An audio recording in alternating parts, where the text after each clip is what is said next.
Some more questions here. Again, use hashtag Cowboys, folks. From Rusty White. What about a move up into the first round? Any serious players worth the move? If you see Ed Oliver slide to, let's say, pick 13 with the Miami Dolphins, that's where I start thinking about it. Now, it is expensive. You are talking this year's first, this year's second, a third, probably, and a future first. Maybe that third's kind of flexible there. That's a lot to give up. You don't know what that first is going to be. So if a premier talent slides, maybe, but it's so expensive, I think moving into the 40s makes it a little bit more palatable there. Orion again, Cowboys didn't bring in Darnell for a visit, did they? No, they did not. Now, just because they didn't doesn't mean they won't take him, but we only have 2 unknowns on the 30 visits. I don't think Savage is one of them, so I wouldn't really get my hopes up for having Darnell Savage be picked for the Cowboys, even though I would love it. Stephen Gipson, should we bring in a kicker to compete with Brett Maher? I hope so. There is no reason not to. You don't have to draft somebody, but undrafted free agent, I don't know, Cole Tracy, just do it. It makes a lot of sense for the Cowboys, and frankly, there's very little reason not to on that front. Adam Sully's, what about Mecole Hardman from Georgia in the 3rd round as a deep play return longman? I think it makes a lot of sense. I think that is a perfect round 3 pick. Because at pick 90, remember, it's the NFL draft. The bust rate's pretty high. In general, you are not going to get a day 1 starter. Gallup is kind of the exception on that front. And that was because the Cowboys had a big need at the spot. So at pick 90, which is almost round 4, frankly, you're looking for a guy that can be a role player early and then develop into a starter. That's what Hardman can do. Did not produce much, but I like his upside. So, Adam, I am on board with that pick in round 3. Rex Morgan, why is Taco not produced? Lack of coaching or lack of skills? I don't want to put it on any one thing or any one person or player here. Taco has been a disappointment. We've seen the flashes. I don't think his attitude was that great late in the season. Maybe the biggest thing, to be fair, there have been a lack of opportunities for Taco. He's been stuck behind Randy Gregory and DeMarcus Lawrence and Tyrone Crawford, who have performed at above-average starter levels, at least in their roles. So Taco might be the guy that maybe he just needs a change of scenery, which isn't good for the Cowboys, of course. Zachary Beamon, do you still see Dallas going for Andy Isabella? Not in round 2. But if he's there at pick 90, I could see it. He brings the speed. He is a bit of a body catcher, but return value as well. I would like Isabella, but I don't know if he's going to be the target there for the Cowboys or if he's there when it makes sense for them to actually do it. Matt S., should the Cowboys try to move back and gain a 4th round pick? I'm open to it. You're going to have to go from pick 58 to out of the 2nd round altogether. Move back, I'd say, at least 8 or 9 to get a late 4th round pick. So I'm open to it, but maybe end up getting an early 5th instead. I'm open to it. It's tough for me to really truly say, guys, because we got 57 picks before we get to the Cowboys. Who's on the board? That has a massive impact in terms of what I want the Cowboys to end up doing. From Mitchell, how will Kellen Moore influence the playbook? What can we expect? My hope is that you see more creativity. The problem with Linehan was not that he wasn't smart. It's that he was stubborn and didn't develop and didn't improve his offense. It was the same route combinations, a lot of the same stuff that Mike McCarthy got criticized for as well. I want more creativity. I want more motion, and most importantly, run play action. If the Cowboys should have more play action than any team in the NFL. And guess what? It works really, really well. So if I'm the Cowboys, that's what I'm focusing on. Adam Sully's again, are there any tight ends you see as good values in round 4 or 5? Don't currently see the long-term answer on the roster. Fair question. I kind of want to see what Blake Jarwin and what we end up seeing out of Dalton Schultz as well, but there are some intriguing guys. Now, if I'm the Cowboys, I don't want a number 2. I don't want Drew Sample. Instead, I'm going to take one of the more flyer picks, a Dawson Knox if he's there. Kahale Warring has all kinds of upside. Josh Oliver, Foster Moreau. One of those guys, Dax Raymond, one of those guys might be there in round 4. And if they're there, that makes some sense. If you can find more of a dynamic threat, I think that gives you a better chance to have some type of rotation long-term at tight end. Because in reality, you're probably not going to find an instant impact starter late round 4, late round 5. Cowboys fan 1973 asks about Shawn Oakman. I mean, maybe, but I'm not all interested in him. Like, he wasn't that good at Baylor. Like, he had the one great year. The phrase that has been thrown around for Shawn Oakman, looks like Tarzan but plays like Jane. He's big and strong, doesn't play like it though. Looks big and strong, doesn't always play like it there. Grindhouse, post-draft, why not sign Eric Berry for a low-end deal?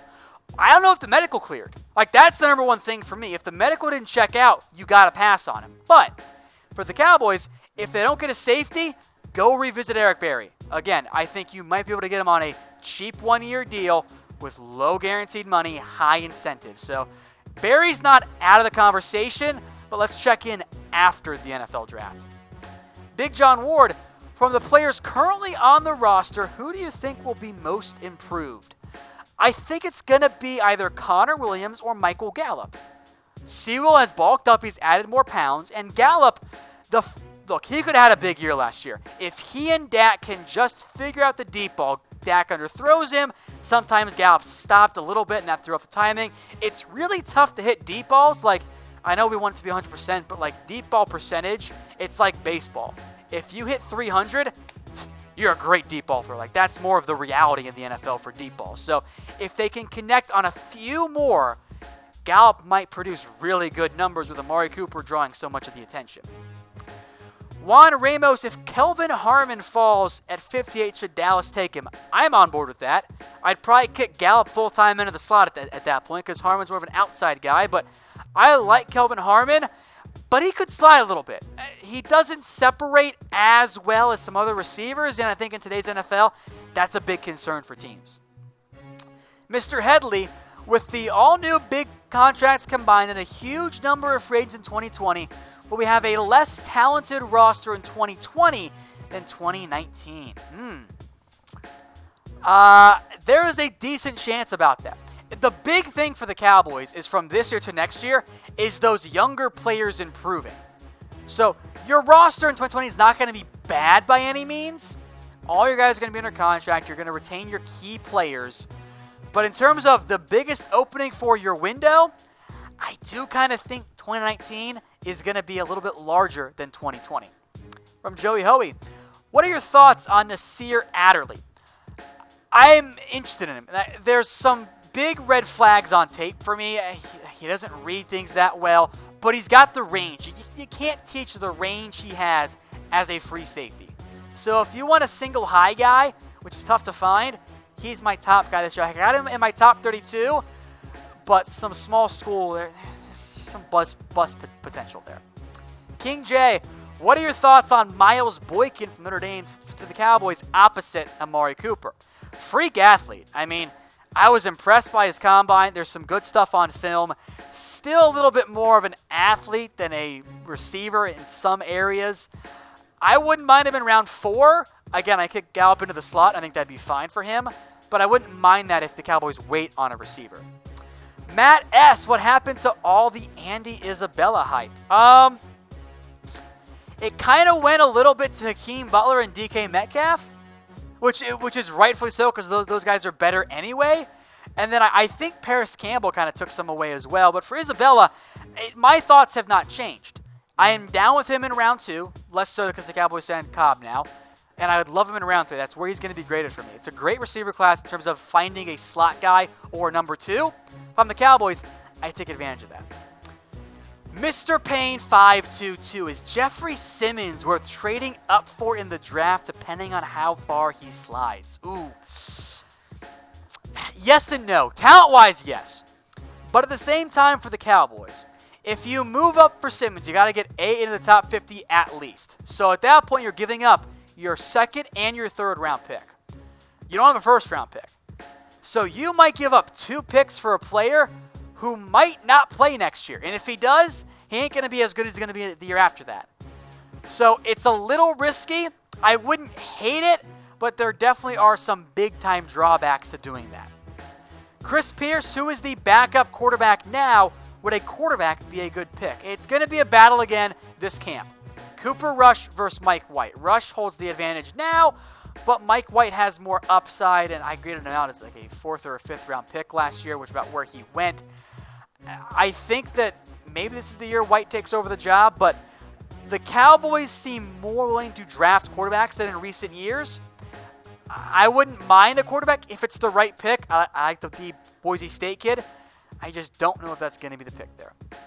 Jason Barlow, Deebo Samuel, or Taylor Rapp in round 2. You can't go wrong. Both of those guys are fantastic picks. I'm going to have Taylor Rapp graded out a little bit higher than Deebo Samuel. And beyond that, he fills a bigger need. So the Cowboys board is going to be built into factor in need. They're not going to put a bunch of quarterbacks at the top. They're not going to put a bunch of guards at the top because they don't need a guard. They don't need an early round quarterback. But as they build their board, I think they'll have Rapp above Samuel.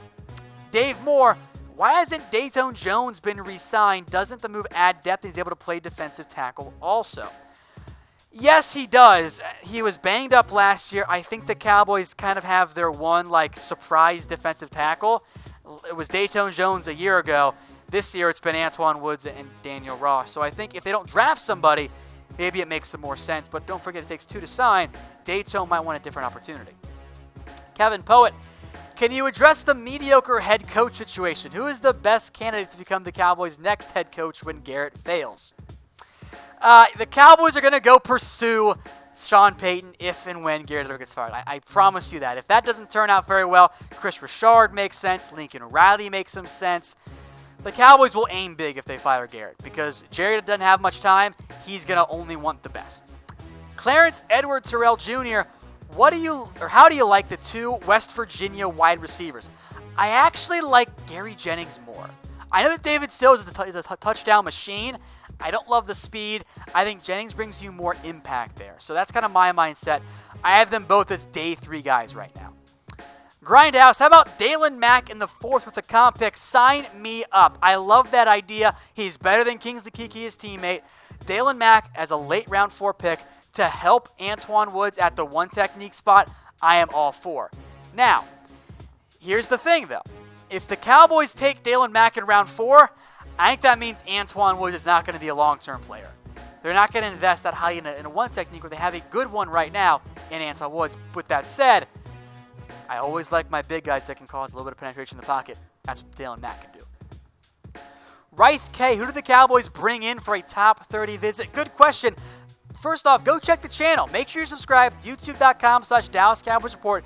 Go to the videos tab. We have that video up. It went up yesterday, if I recall correctly. Days all run together in the lead up to the NFL draft. That went up yesterday.